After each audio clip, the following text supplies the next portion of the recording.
All right, and we are live. Hello, and thank you for tuning in to the Novel Creature Network. I'm your host, Montrez, author of the YA urban fantasy Errant, and your next upcoming favorite portal fantasy, Labyrinth Park. And forgive me if I get a little tongue tied today. I am fangirling over our guest today, who is one of my favorite authors and auto buy authors. If she announces a book, I just add to cart, even before she gives us the vibes or anything. But I want to welcome the amazing um, award-winning fantasy romance author, none other than Britney S. Lewis. Thank you so much for coming on today. Aw, thank you for having me. I'm so excited. I'm pumped. It's a great way to spend a Saturday for sure. Yes, thank you so much. So we're waiting for some people to roll in, but even if everyone tunes in later, I know we got a lot of excited people in our group. But yeah, thank you so much for coming on and being a part of this. Like I said, I'm a huge fan of your work, so I'm excited to dive in. But one thing that I noticed, like you do a lot of kind of like you were doing a series on how big authors got their start. Oh, mhm. And so like I want to know, what's your author origin story? Here on the Novel Creature Network and just in general, I believe that our stories can and do save and transform lives. And so even, the books that we read, the books that we write, and then the stories that we live every day in our life can inspire somebody, even if it's just ourselves. And so, can you tell us, what's your author origin story? How did you get started? I love that question. Yeah, so my author my author origin story, I think, is a little bit all over the place. I like to tell people that I grew up not really completely being the biggest fan of reading. In elementary school, I was definitely motivated because I got a free pizza, a free personal pizza from Pizza Hut if I read books. And I was like, yeah, that's exactly what I'm going to do.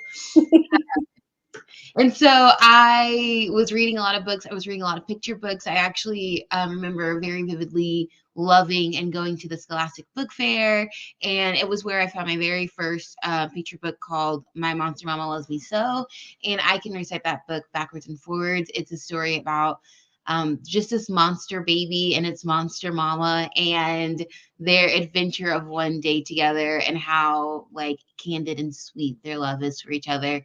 And but it was in a creepy house with like cobwebs and spiders, and I knew that there was probably like something like clicking up there for me, like, yeah, it's creepy, but it's love. And that ended up being my entire author brand story. But that was probably like the moment where I was like, this is kind of cool. Like, I kind of like this. And then middle school, it was like, don't read. If you read, you're a loser. And I'm like, what? That makes no sense. Right. But I was just distracted with life and other things. And then in high school, I remember we were required to read for an hour during one of our like it was like a I forget what the class was called, but it was like a break period almost, and we were required to read. And so at the library at my high school, I was like finding a new book to read. And so it was like, oh, okay, well, I'm going to read this book. When I finished that book, I read another one. And the thing with the high school library at the time at my school was we didn't have any like updated or current books. And also the young adult market was still new and it wasn't really completely like all there yet. And so I was reading a lot of like the 90s, like drama, kind of drama books that were out. And I was devouring some of them, but I was like, man, like I just want more fantasy, I guess. So I started doing a lot of Stephen King and I was like reading some horror novels. And it was like, this is kind of a little like over my head level, like I was like, I want something a little bit closer to like where I am now. And then the Twilight Saga became available to check out at my school library. And I was like, oh. Mhm. And that was like when I got hooked immediately and I like fell in love with reading again because while the Twilight Saga has its issues, I think at that time, when I got my hands on it, it was like '09 at that point. So right before the first movie came out, I was like, okay, there's a teenage girl, there's vampires, and maybe werewolves, question mark, second book. And what? She's falling in love with him? That's so strange. So I fell in love with reading all over again. And it was actually the moment that I finished that series when I decided that I wanted to start my own writing and I wanted to tell my own stories, mostly because I loved that story so much, but I did not see the type of representation that I wanted to see. And I fell into this reading stuff because I was nervous that I wouldn't find like an epic, fantasy, like romance novel with the diversity that I was looking for. And so I just started writing my own books. So when I was 17, I just dove right headfirst into figuring out how to become an author. And I was really inspired by other authors' inspiration stories. And that is how I kind of eventually stumbled across like my blog post where I decided to do research on how other authors came into their own journey. And I think it's awesome. You bring up some really important things. You know, a lot of times when we meet people and they say, "Oh, I'm not a reader. I don't like books," it's normally because they haven't found their type of story, the story that really speaks to them. And so I think that's encouraging. Like if you have friends or kids that don't like to read, it's all about finding that right story, that right book. And so, don't look at them, don't look down at them. Just encourage them to find the right book. Make it a challenge, Yeah. because a lot of times it's all we need. But Twilight definitely was. I think there are certain books, and of course, things can get problematic once we learn more and we understand more. But there are definitely certain books that I think that, and Twilight is one of them, that can kind of pique that creativity for us. And so that's cool. And what we'll probably get into it later, but you have a particular book, right, that is Twilight inspired. And I I'm do. I'm super excited to talk about that. But along those lines, so you started in high school Mhm, and started looking up kind of like the author success stories, which mhm. by the way, like somebody's going to come across this interview and all the other interviews and your blog and totally be inspired by your story as well. Um, but how did you know that you wanted to do the traditional route versus self-publishing? There's so much out there. Yeah. And then how did you overcome like all the, rejection that, you hear comes along with this? What was that journey like for you? Yeah, great question. I think for me, and to be completely candid, I did not really have a big grasp on self-publishing at the time. So whenever I realized I wanted to be an author and tell my own stories, that was back in I think like 2010. And so in 2010 and 2011, while I did have like access to the internet and I had my own laptop, I didn't really understand like how much work would go into self-publishing. And I knew that I wanted to do traditional publishing simply because the books that I read were traditionally published. And Right. so I was like, okay, well, if I have this book in my hands, how did this book come to be? And so I took myself on a spiral of figuring out how like books came to be that were traditionally published. And like I started looking on like at the back of books and like their publishing houses and like how does someone even get into a publishing house. And so I found myself in my junior year, my senior year of high school. It was really my senior year of high school because at this point I had finished writing my first book and I was almost done with it, and I really wanted to get it out into the world. And so I thought, how do I even do this? And it turned out that in that research I needed to find a literary agent. And a literary agent, if you don't know, is someone who essentially represents you in all your creative writing and your creative works. And they are a great middle person to go in between you and the publishing houses. So they build relationships with editors, and editors work in publishing houses. And sometimes the relationships are just so good that they're like, you know what, my author is working on this project. I think you might really, really like it. Can I send it to you? And they're like, absolutely, yes. We've worked together in the past. I think I'm going to love this project. And so literary agents are really important in that fact when you're going to go the traditional route. And so since I thought, okay, so some of the authors that I've read are in this realm, I'm just going to go ahead and like just do what they've done. And so I figured out that in order to get a literary agent, you need a query letter. Yes. So a query letter is essentially like a synopsis of your book, but it also has a little bit about you and a little bit about why you do it. So they call it the cook, the hook, and the book. I believe. I think those are the things that you use. And so the cook is you yourself, who you are, why you should be telling the story that you're telling. Not always so much of the why, but really just like what's your experience in this industry, I guess. And then, a little bit about your story. I say it's as small as like what you would see on the back of a book cover or the inside flap of a book. That's a hardcover. And yeah, and so figuring out a query letter was a challenge because it's no easy feat because you really have to condense an entire novel into less than 300 words and make it sound enticing. And you have to make it, yeah, well, the enticing part, that's the biggest part, honestly, making it sound interesting to someone else who would want to read your story and also who would want to take a chance on you as well. And so I found myself practicing query letters over and over and over again.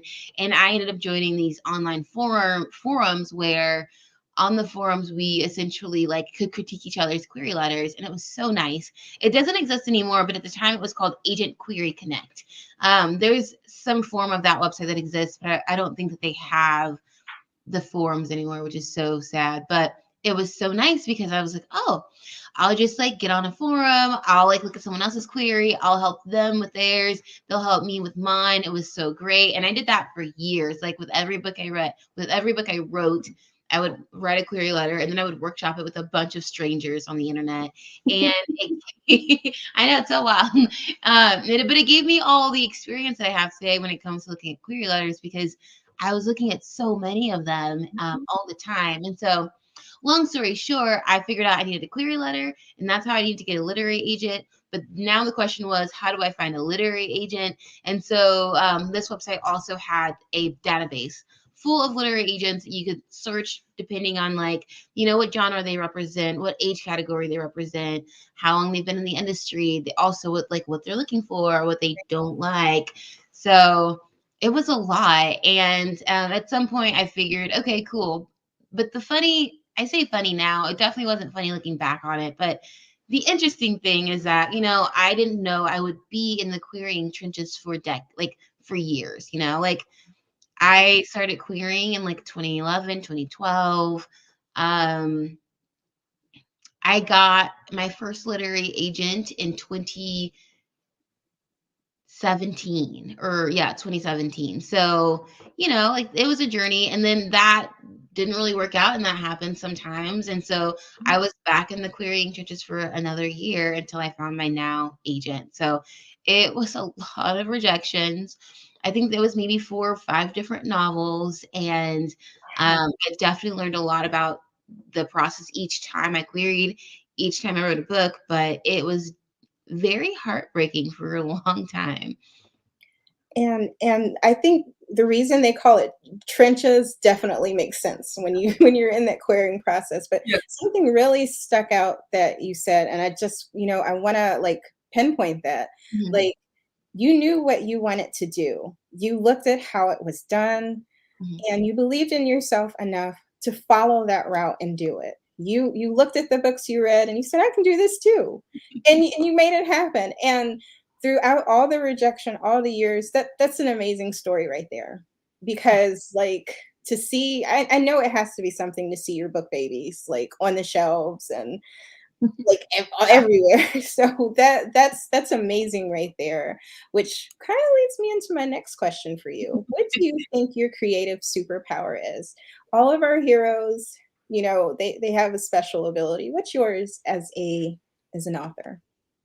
Oh my gosh, that's such a good question. Well, thank you first for the compliments. Very sweet, very kind. I really appreciate it. So I think that like maybe my creative superpower is eager blindness.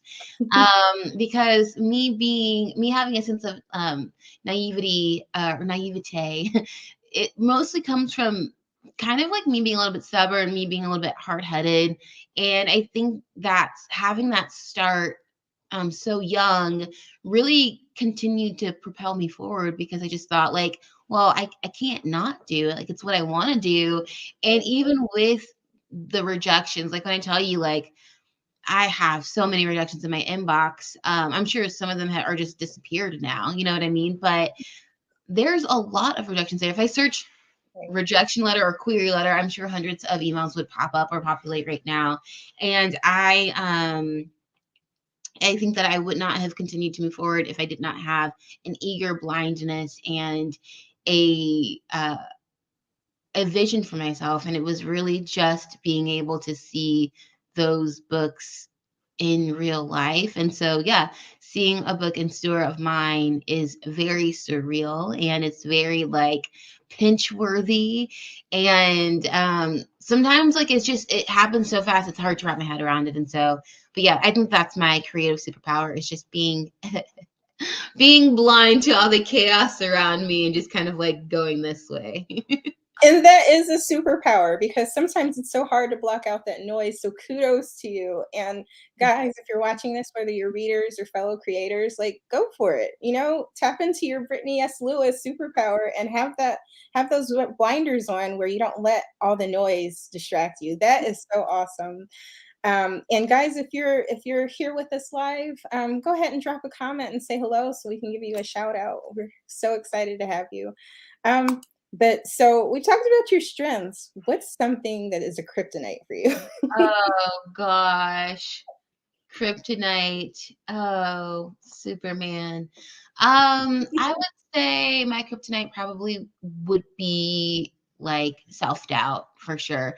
I know I have my eager blindness, but also in term to that, I also have a lot of self-doubt that can eat away at me, and it'll slow me down. And so while I am still propelling forward, I am still dealing with the roadblocks, right? So it's like, man, like I got another rejection, so maybe this isn't like really like that good. Maybe it's not cut out for me. And maybe I did need to work on some things, but it felt like it was so much bigger than that, right? The rejections felt so personal when they weren't. Like, the literary agent didn't even really know my name. You know what I mean? It's like a very work process. It's a work for them, right? It's their job. And for me, it was a passion, it was a dream. And so every rejection felt very, very personal and very alarming. And I thought, man, like, I don't know if I'm going to be able to do this. And so being able to overcome that self doubt that I would have or instill with myself, right? We call it imposter syndrome. It's so hard, especially when you're on the internet, when you're interacting with people who have the same dream that you have and they're already getting it. You know, it's hard to not like want to compare yourself, not want to measure what it is that they have and that you don't. And I think that's definitely my kryptonite, and it's something that I've definitely gotten better at over the years. But for sure, starting out, it's like, oh, it's so close. Like I want it. Like I remember when Divergent came out, me and Veronica Roth are maybe a couple of years apart. And I remember she was in college when she wrote the first book of Divergent, and I remember following her because we both had a blog spot, you know. And so I was like, oh man, I have a blog spot. That's where I ran all my blogs out of.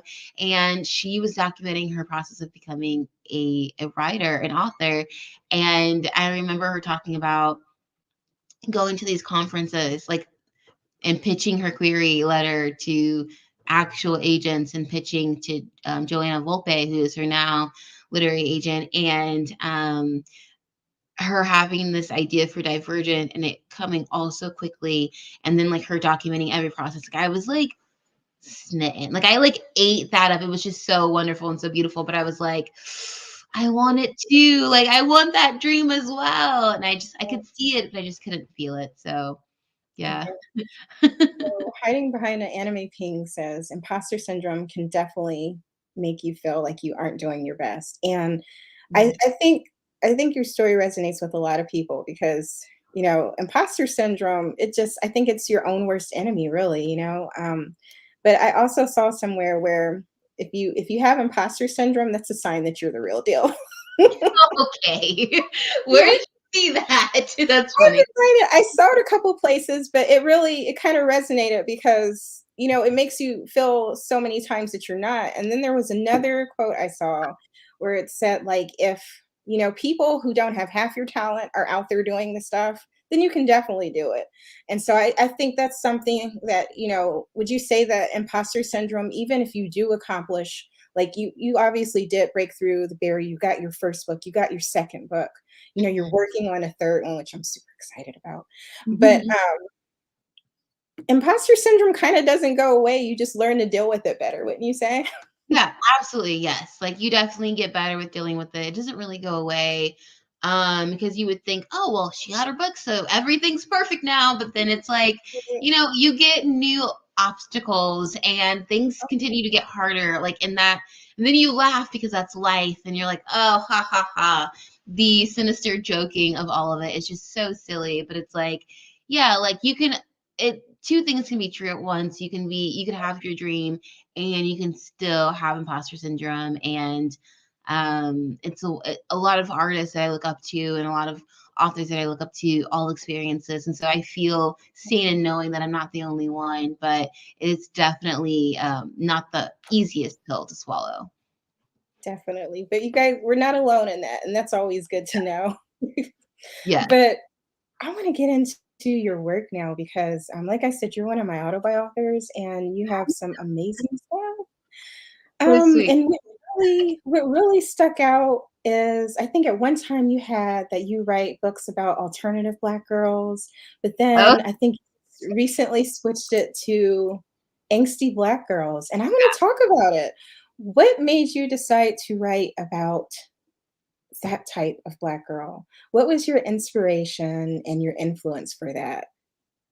yeah. It's so funny. Alt black, alternative black, angsty black. I feel like they're synonyms of each other. And Mhm.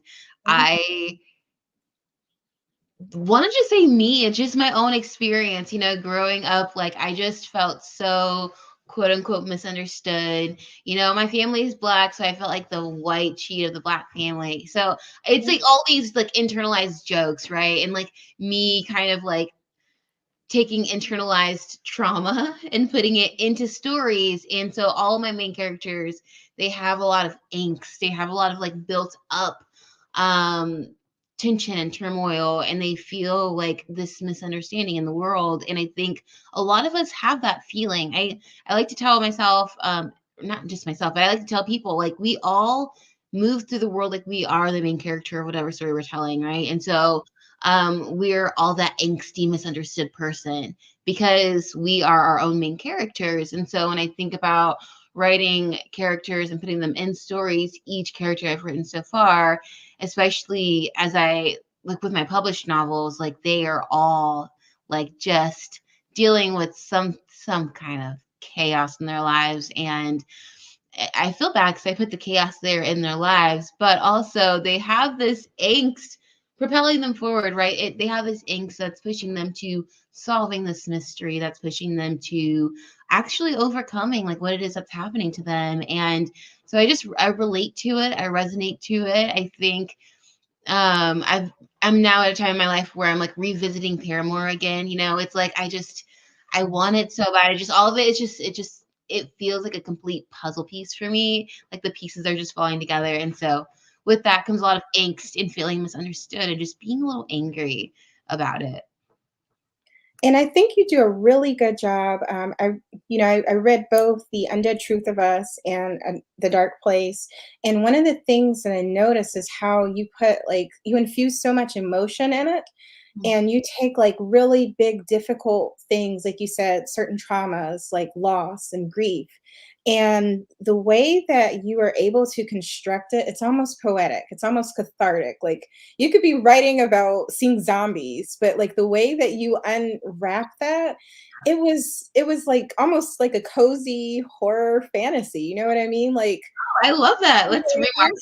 my books. Cozy horror fantasy. That sounds so like, I don't know, inventive. It's like, but I mean, the way that you, kind of, like, packaged and wrapped everything up and just unfolded the story, it's like, here we have, like, this horror, this real life horror and the parallels that you set up with it with some fantastical element, but the way that you describe it from, like, your language to, like, the pop culture references and everything in between, it almost makes you just, like it's the whole mood, like, you wanna sit get your cozy blanket, get like a hot cup of tea or coffee, and just like cry where you need to, be horrified where you need to, you know what I mean?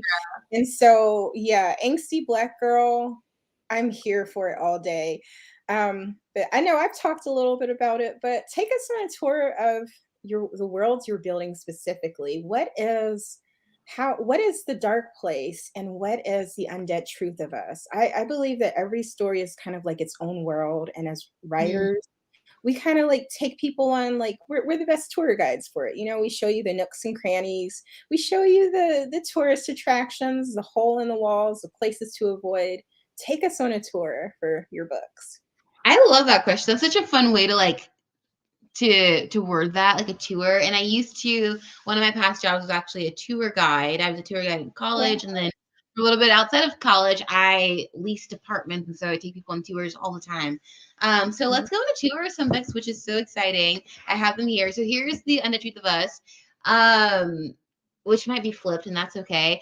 But this book, so the tour of this book, so essentially we follow our main character, Zari Young, who unfortunately, like, just randomly witnesses her mother, like, kind of slowly, like, wilting and then slash passes away. So she, like, starts seeing this weird creepiness in her mom where it seems like her mom might be turning into some type of creature, like maybe a zombie. But how can that happen if her mom's very much alive? And so she swears that she sees her mom turns into a zombie right before her untimely death.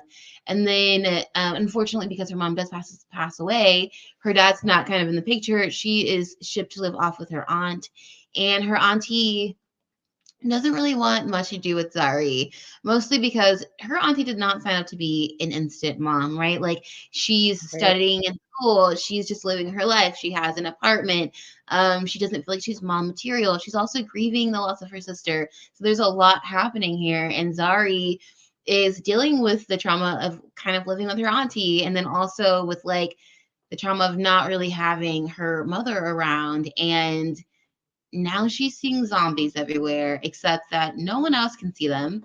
It's just her. So she's like, this is strange. Why is this happening? And along with seeing these zombies everywhere, she's also seeing Van Gogh's painting of the Starry Night, which is kind of how we got this cover in the first place. And um, thank you. I feel super like so lucky to have worked with the cover artist I've worked with. But so she's seeing these zombies, she's seeing this painting, she ends up meeting this boy next door in her apartment building. His name is Bo, and he is instantly way too friendly, right? Like, he is like, hey, like, we could be friends, we should be friends, you should hang out with me. And she's like, wait, what? No. That's weird, why would I do that? But then she sees him kind of transform into this half zombie, half human creature, and now she's suddenly interested. And she's like, you know what? Maybe I should take up this offer to hang out with this kid. It can't be that bad. You know, maybe I can figure out what's happening to me. Maybe I can figure out what happened to my mom. And in the midst of doing that, she does kind of find out that love definitely can change you for good or for dead. And that is the undead truth of us. So love that story. Such a fun story. This is the book that started it all for me as far as like my journey into the publishing world. So I hold it near and dear to my heart. And I see the dark place on your shelf. I know it's blurred out, but I know the cover, even blurred. So I love that book. that's my book back there. And it is. Here we go. That's so funny. I love it. Okay, so the dark place, twins, that's so exciting. So this book is my second book. This is my sophomore novel. And this book, if we were taking a tour here, it starts in Kansas City, like all my books do. They all start in Kansas City. And this one follows Hailey. Hailey, I love her. She's probably the most angstiest character ever, but because she is so upset with what's happening to her, she has the right to be angry. And essentially, she's hanging out with her friends, her friend one day, her family. There's a little cookout that's happening at her house, and she just ups and disappears. She like literally evaporates from thin air, and she is dropped into an alternate version of reality. I like to say that it's like the other world in Coraline, in that it feels just like our world but different. It's Agreed. darker, it's grittier, the shadows don't look quite right. The people look a little strange. And she quickly realizes that she has landed on the same night that her brother disappeared almost like 10 years ago. And so the moment she realizes this, she gets pulled out of that timeline and dropped right back into reality all over again. Except for this time when she lands, her family's there and they are confused and they are concerned and they are terrified. And her parents, who are confused and concerned and terrified, are like, hey, guess what? We're not going to deal with this. We're going to send you to live with your grandmother who lives off in the suburb in Missouri. And we love you, but this is just a lot for us to take on. We hope that you understand. So she travels to a suburb in Missouri where her new high school has cows in front of it because that's not strange at all. And she ends up quickly meeting some of the black kids at her school, which she's thankful for. And they invite her to a party. And at this party, she actually ends up meeting this boy named Elam. And Elam actually knows a lot about time travel. And together, they go on the journey of trying to figure out what happens to her when she suddenly disappears in front of him. And that is the dark place. Yeah. Mm, and I think it's so cool because I think I wanna say in both stories, we've got kind of like our cinnamon roll love interest, right? Yes, we do. Oh, I love cinnamon rolls, guys. I love Make it. those happen. I love the, love stories. We have a comment. "Hey, Janine, just to let you know, I love you. Your IG, Brittany, giving more visibility to Black authors. It can be tough for us, even for you, a romantasy author. So definitely show some love to Brittany. Thank you. Um, we That's love your comments. So, mhm. But Thank you. yeah, oh my gosh. So, like, yeah. Guys, when you look at the covers, you're gonna get what you see on the beautiful covers is what you get in the beautiful stories. Like, Aw. you're gonna love it. If you love the covers, you're gonna love the book.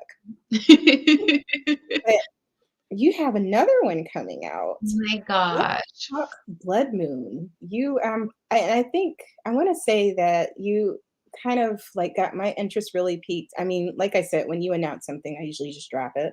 But, and I go at it, but you mentioned, like, Bonnie Bennett, you know, and how, like, I think everyone who's a fan of The Vampire Diaries wants justice for Bonnie Bennett, and I truly do believe that when you get done talking about Blood Moon, we will have our retribution. Yes. Oh, you're so sweet. You're so sweet. So tell us about Blood Moon. Blood Moon. It's so surreal to see that on the screen because when I tell you that I could not wait to share Blood Moon and my excitement for this book, it's my third book baby in the world and or soon to be in the world. It's cooking right now. It's cooking. But Blood Moon is so Blood Moon, I got the idea for this book in the very, very end of 2022 when I was just, scrolling through Book Talk and getting lost there. But then also like I was having a resurgence with like wanting to write a fantasy, like and more epic fantasy, right? Like I do write fantasy novels. They're contemporary fantasy, but they definitely skew more horror. I love what you said about like them being like a cozy horror because they're not like scary. They don't scare you. I think that they just make you see reality in a different way. And sometimes that can be scary because you're not used to it.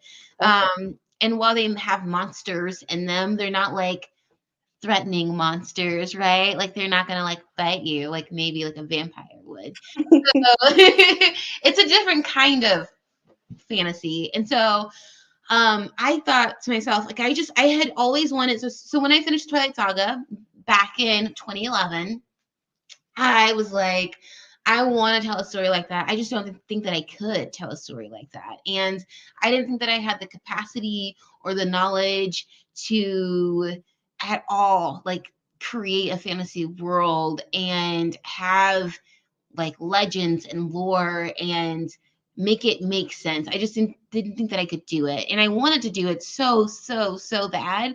I just didn't feel like I had the talent to do that. And I said, I'm going to maybe try doing other things. I'm going to try writing other things. But I kept coming to this idea of really wanting to explore fantasy in a higher stakes kind of way, in a bigger way. And I told myself, if I can just pretend like it's like real life, maybe I can actually get through the story. And that's kind of where I fell and stumbled back into Blood Moon. And so a lot of it stemmed for my love with the werewolves that were in Twilight, because I was definitely Team Jacob girly. Like, I'm not afraid to say that. Like, I love Jacob. He was the only brown person in the book. And it was like, I can't not like him. Like, I have to represent. I couldn't not like him. And like the thing is, like, I'm so happy that Bella ended up with Edward. Like, that's what she wanted, like, go her, like, in her goals and dreams, whatever. But like, I personally wanted Jacob. And like, I remember having the fandom and like getting all the Team Jacob stuff and having the posters and like just really diving hardcore into the Twilight haze that everyone my age was diving into. And it felt like this huge community, and I just was so excited to be a part of it.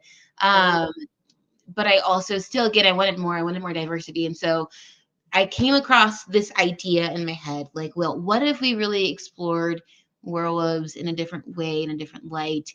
And that mixed with a lot of other like early 2000s media, right? We're talking the Vampire Diaries, like Oh, love yes. Bonnie Bennett, obviously. But we're also talking like Teen Wolf, which I watched as well, that I really liked, which was so good. And also around the same time, which I wasn't watching at the time because I was not old enough, but True Blood. I'm now watching that at my adult age, but I would say like all of this stuff is very similar, right? They all have very similar feelings. There's vampires, there's werewolves, there's hybrids, if we're thinking about, the Right. Vampire Diaries or the originals. There's witches, there's a lot going on. And so I just felt like I had the story that I wanted to tell. I wanted it to be, um, the beginning of someone's college year. I wanted to tell a story where this girl is discovering this world that is always been right beneath her fingertips, except that she had no idea until now. And I love this idea. I love coming of age stories.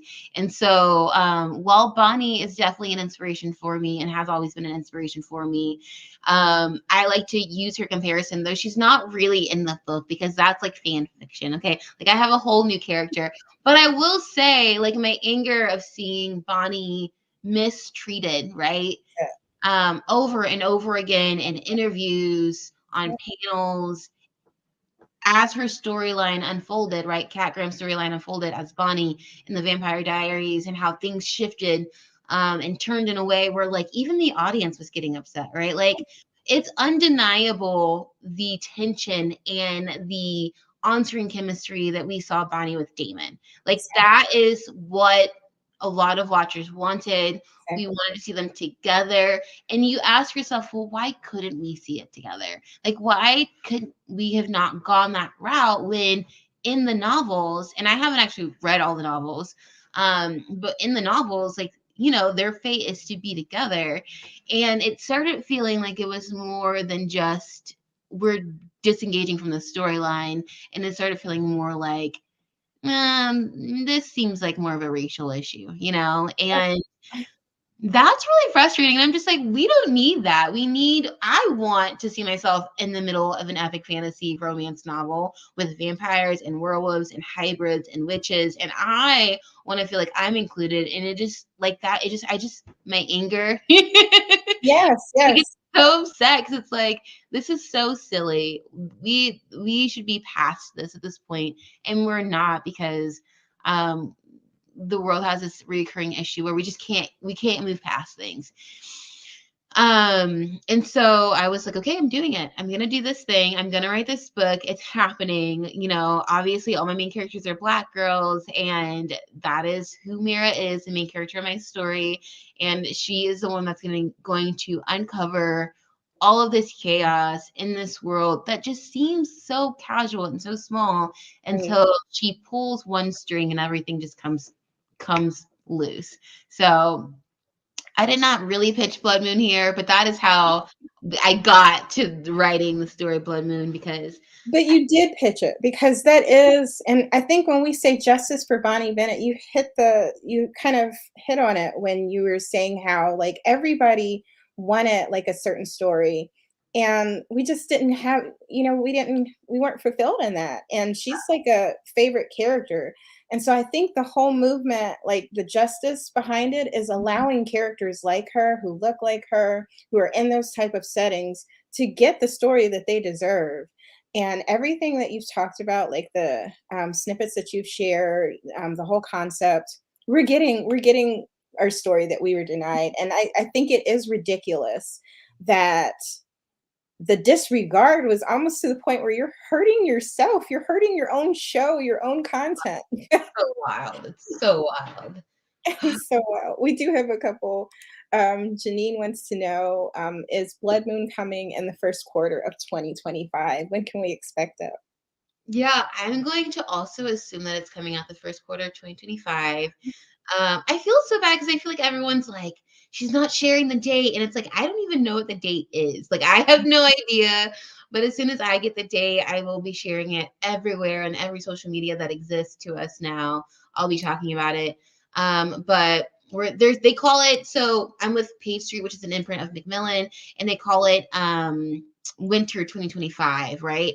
So winter 2025 slash into 2024 really is January, February, March. So that timeline for next year, I think in my heart, I feel like it's going to be February. Like my intuition's like February, March, February, March.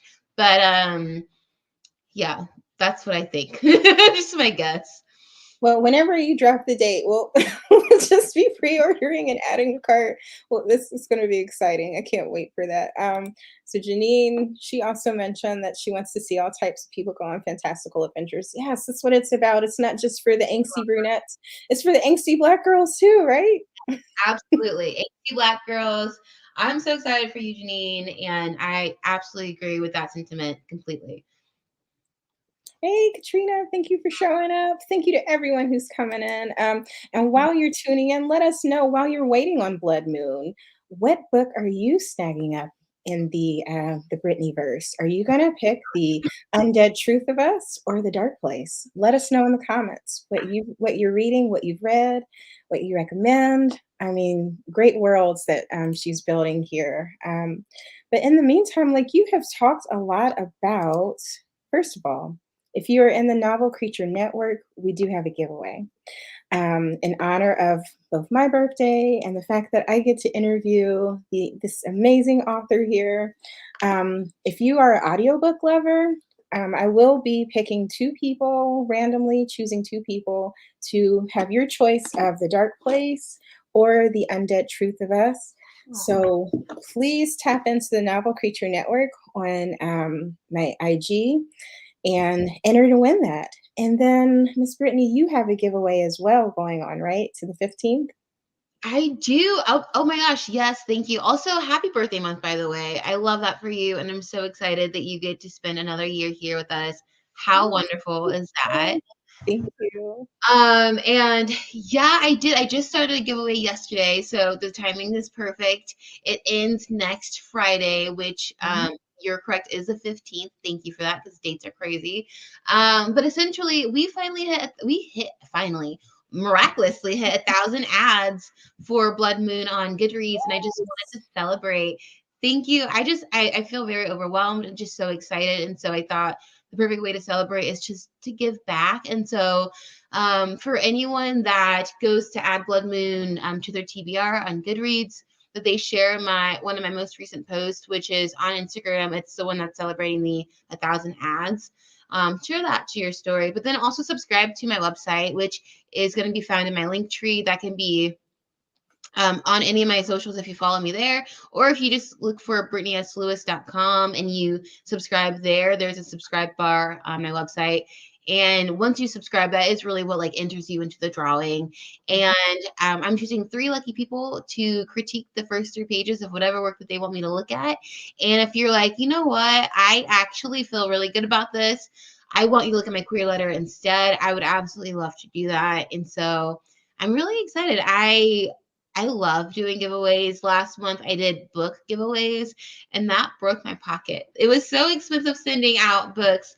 It's always so worth it. But I thought, what else can I do instead? And there's so many other ways that I can give back. And so I definitely really want to do that. And so that's going until next Friday. So you have plenty of time to do all the things. But yeah. And guys, this is big because if you didn't catch the first part of our talk, like she was talking about how grueling it can be and how she's been looking at query letters for years. And so definitely tap into the advantage of this. Like if you get that, if you're selected for that, that is like an amazing opportunity. So my fellow creatives, tap into that. And then for anyone who wants an audiobook of The Dark Place or The Undead Truth of Us, tap into the Novel Creature Network because I'm excited to give you those. While we're talking about books, what would you recommend for our Novel Creature Network readers? We do diverse speculative fiction here, so all the things you write and all the horror, fantasy, thrillers, supernatural, fun, sci-fi. Who would you recommend or shout out to for the Novel Creature Network? I'm gonna shout out Lizelle Samberry, Tender Beast. I just picked up my copy yesterday from a local bookstore, and it's all in my kitchen downstairs. So pretend like it's here in my office. And I was like, this book is so beautiful. The cover, I say it's beautiful. It is scary. I was checking it out, and the person that was checking me out was like, "Oh, this is kind of scary." And I was like pitching her the book, like, "Oh, it's actually about X, Y, Z," and she's like, "Oh, interesting." And so I'm recommending read Tender Beast. I'm also recommending no, I have it here next to me. Sing Me to Sleep by Gabby Burton, which I love Gabby. Gabby's a close friend of mine. And if you like fantasy novels and you're also like waiting for like Blood Moon to come out, like I definitely recommend Sing Me to Sleep because it's about I say mermaids, but like sirens, some very interesting, morally great characters making some morally great choices, maybe finding love along the way. Um, and that's a duology. And so the second cover was literally just announced, And and it's I go check it. It's beautiful. It's so beautiful. So that's what I'm recommending currently. And then I always recommend Legendborn because I love Tracy Dion. I love the Legendborn cycle. And that's all I'm going to say about that because I will go on a long tangent about how much I really appreciate Legendborn and what it's done in our community. So definitely. And we've got a comment from Katrina here. Brittany, your social media is lovely. Yes, it is. How do you keep up with all the Instagram changes while keeping true to your aesthetic and your voice? Very good question. oh my gosh, that's such a good question, Katrina. I wish like I had like a perfect answer for you. I think it's so nice that you guys think that my social media is lovely. It feels chaotic to me most times. I am still going through trying to figure out what I think I like the most, right? I one thing I love about social media is you can be inspired by other people, and I think that's true in all art, right? You can read a book and be inspired by it. You can watch a movie and be inspired by it. And whenever I get on social media, I see a post and sometimes I'm inspired by it.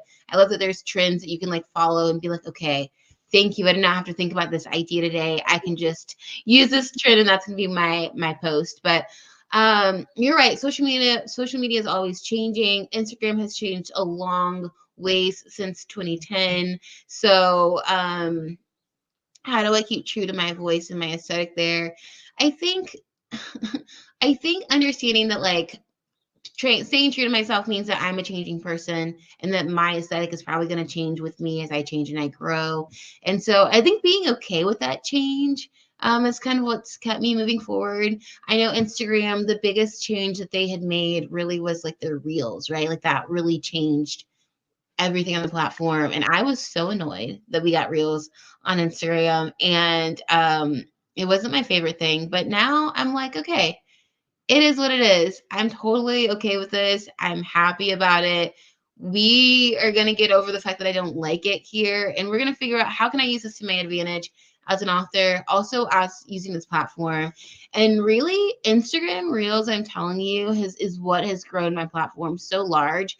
It is what has been able to help me get like my work to other people who've never heard of my story because they just saw like an Instagram reel of mine and they're like, oh, this sounds so cool. Like, this is so neat. I'm going to follow you and I'm going to like try to buy this book maybe. And so just using that has been really, really helpful, and just like posting a lot and like being on the app also has helped me kind of like figure out like how to navigate changes and to see how like other creators are doing it as well. So kind of like learning as I go. That's awesome.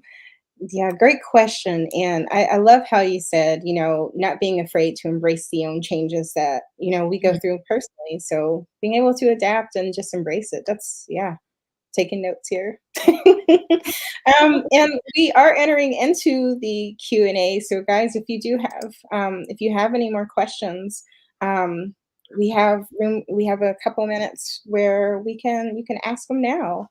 Um, we did have a question from our group and from our network group, and they wanted to know: do you handwrite your stories, or do you just do nothing but like the laptop? Okay, yes. I type everything out on the laptop. My handwriting is not really legible for me to understand what it was I wrote, and so I cannot imagine handwriting an entire book and then crying as I try to decipher what it was I wrote and type it on over to the laptop. However, an author that does do this, and I think that she still does this, is Nicola Yoon. Mhm. She handwrites all of her books before she puts them on her computer. And I think she did that with everything. And the sun is also a star. So that could probably have changed by now, but that's an interesting fact about her. That's cool. And I think we had another one. Let's see here. Any tips for those of us that don't have a protagonist romantic arc in our stories to hit it big on social media? Mm. Yeah, actually, yes, I do have a couple tips because to be honest, so like my first two books, like, so yes, Blood Moon is a fantasy romance novel. I actually think it's more fantasy romance than it is romantasy because I think romantasy it's like equal parts romance, equal parts fantasy. I think this is so tedious, but I think fantasy romance, in my perspective, because we're kind of figuring it out as the genre develops. I think it's like it's fantasy and then romance kind of comes second, like as your B plot. But it also still has a lot of romance arcs and like people are in the story for both the fantasy elements and also for the romance elements. And so that is why the two kind of come together really well. And then with your romantasy, I think it has to have a happily ever after, like Mhm. a romance novel.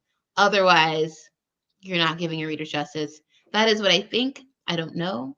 And maybe they're one and the same. And I also don't know that. But to your question, Janine. Okay, so my first two books are not fantasy romance. They are contemporary horror novels that have romance in them. And so they were harder to market because of that. And so here is what I did because I definitely don't feel like I hit it off hugely, right? Like I think my social media is growing just with me as I've been on it over time. You can still talk about like you said, tips of those that don't have a protagonist romantic arc in our stories that hit it big. So you can definitely talk about like other parts of your stories that like are really excited that you feel like are the key factors of your story, right?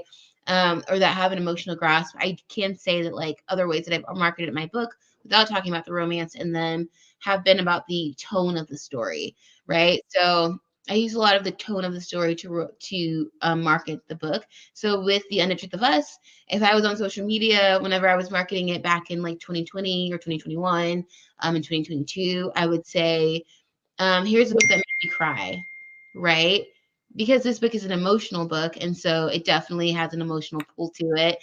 And I would say that when you like look up other books on social media under the hashtag books that made me cry, you find a lot of videos of people reading books that made them cry. And that was just one thing that I stumbled upon. And I just like took that and I ran with it. And I was like, okay, cool. I'm going to use that and I'm going to run with it and I'm going to go with it. And the only reason I knew that could be true for this book is because whenever I was querying this book out, two of the agents that had offered had told me that they cried like while reading it. And I just was like shocked. I was like, oh, no way, really? And they were like, yeah. And I was like, okay.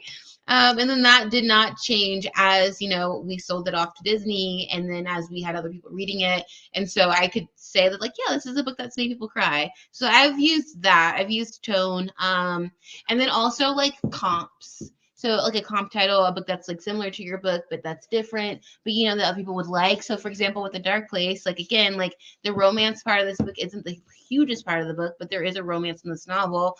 But other ways that I've marketed this book is just by saying like, hey, this is like Coraline meets Stranger Things. I didn't really even watch a lot of Stranger Things, but I've had people come up to me and tell me that they thought this was like Stranger Things. And I'm like, okay, it must be true because I've had multiple people tell me that, so it must be real, I guess. But Coraline, I've seen a bunch of, and like, yeah, I can totally like attest to that. Like the other world in Coraline is very similar to the other world in my alternate universe here in this book, and so being able to use themes, comp titles, have been really successful for me on social media, and they have helped me grow my both my platforms. Without really talking about the romance. And then, of course, if I was going to talk about romance, like I would, but even like book tropes, right? Like, I know some people don't like it, but some people do. Some people do like looking at book tropes. And so you are catering to a different audience every time. Not everyone's going to like everything. It's not going to work for everyone.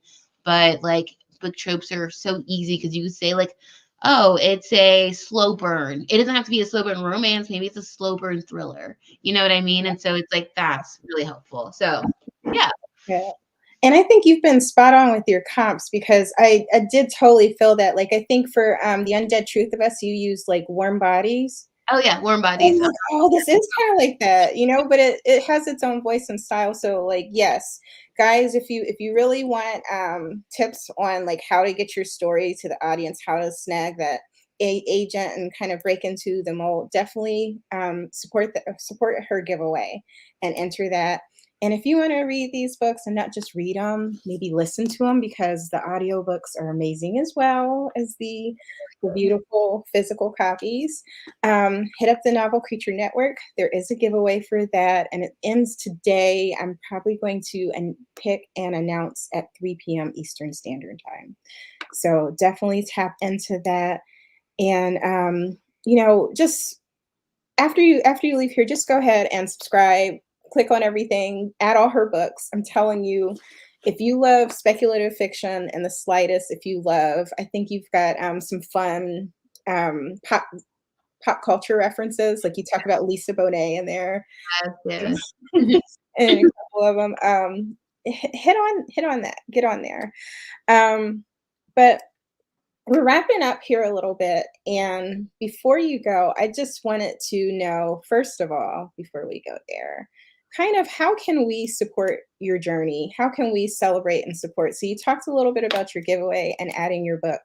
Um, what other things can we do to support and celebrate your journey and your work? That's such a sweet question. I don't think I've ever been asked that before, so thank you.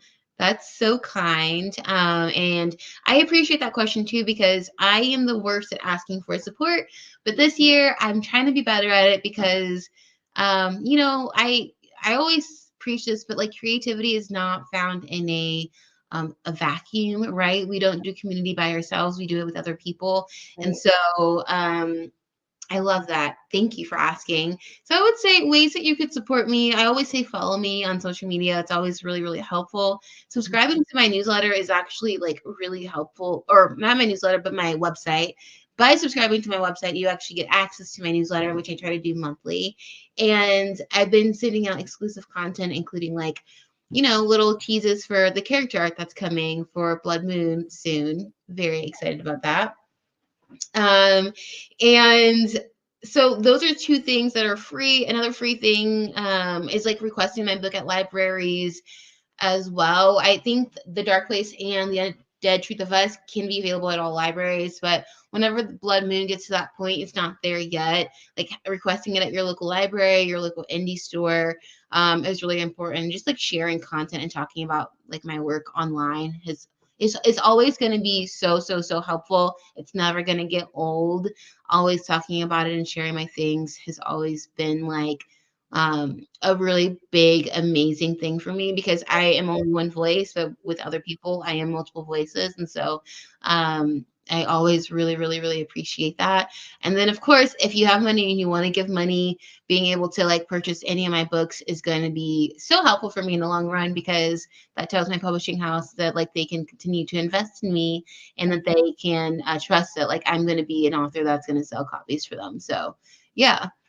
Yes, and we definitely want to keep them investing in you because we love your story. So, guys, hit up all her socials, subscribe to the website. You'll see on the bottom of the screen is her information for that, and it'll also be in our show note or on our notes for this episode. But definitely tap into that. Thank you so much for answering like all of our questions and for just your time. But before we go, I always like to end with a bit of blur inspiration, and this is just Black nerd inspiration, but that's what I say. But can you just leave us with a word of inspiration for all of our readers, all of our creatives out there who are watching? Yeah, I would say my little inspiration this week that has been so resonant for me, and maybe for other people, and maybe for you if you're listening now, would be just, if you're an author, if you're a writer, tell the story that you want to tell, even if you think that no one's going to like it, even if you think that it's not going to get anywhere. If it's something that you're really excited about, really passionate about, I think that is important enough. So tell that story. Yes, and that goes for everything, guys. Like if you have a business plan or Hmm. if you want to go to school for something, go ahead and do it. Write your own narrative, tell your own story. That's powerful. So thank you so much to everyone who's tuning in.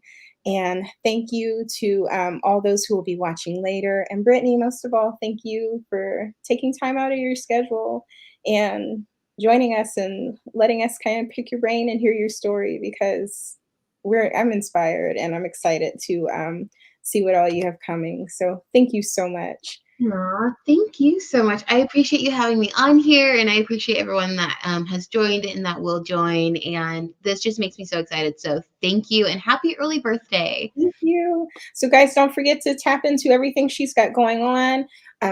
Authors, creatives, take advantage of that giveaway.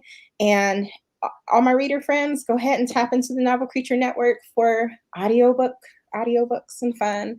And thank you again. We will tune in next month with all new authors to check out. I'll try to post your Brittany's recommended authors to check out. And maybe we can get them on here too. But yes, please tune in to everything she's got going on here. Brittany S. Lewis is where it's at in the speculative fiction world. So until next time, happy reading, everybody. And thanks for tuning in.